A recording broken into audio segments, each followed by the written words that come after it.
প্রিয় বন্ধুরা, নতুন একটি দিনে আপনাদের স্বাগত জানাচ্ছি, নতুন একটি ভিডিওতে আপনাদের স্বাগত জানাচ্ছি। আপনারা সবসময় ভালো থাকেন এই প্রত্যাশা করি। আপনার জন্য এই বাংলাদেশ থেকে হাজারো মাইল দূরে যেখানেই থাকি প্রতিনিয়ত চাই পৃথিবীর প্রতিটি মানুষ ভালো থাকুক, বাংলাদেশের মানুষ ভালো থাকুক, শান্তিতে থাকুক। আজকে আমাদের এখানে 8ম রমাদান। আমরা অফিস থেকে কাজে যাচ্ছি, অফিসের উদ্দেশ্যে যাচ্ছে একটা কাজে। এদিকে আশেপাশের পরিবেশটা খুবই সুন্দর। আমরা এখন হচ্ছে উড হ্যাভেন বুলওয়ার্ড, আপনারা দেখতে পাচ্ছেন সাইনবোর্ড।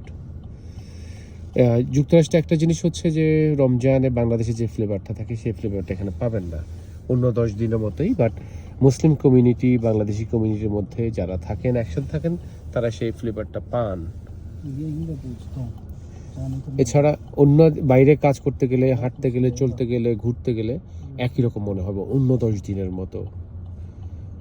বাট আমরা যারা দেশে থেকে এসেছি, এখানে আমরা খুব ফিল করি, দেশের অনেক স্মৃতি মনে পড়ে, আমরা মিস করি প্রতিনিয়ত। আপনাদের জন্য শুভকামনা, ভালো থাকবেন, আল্লাহ হাফেজ।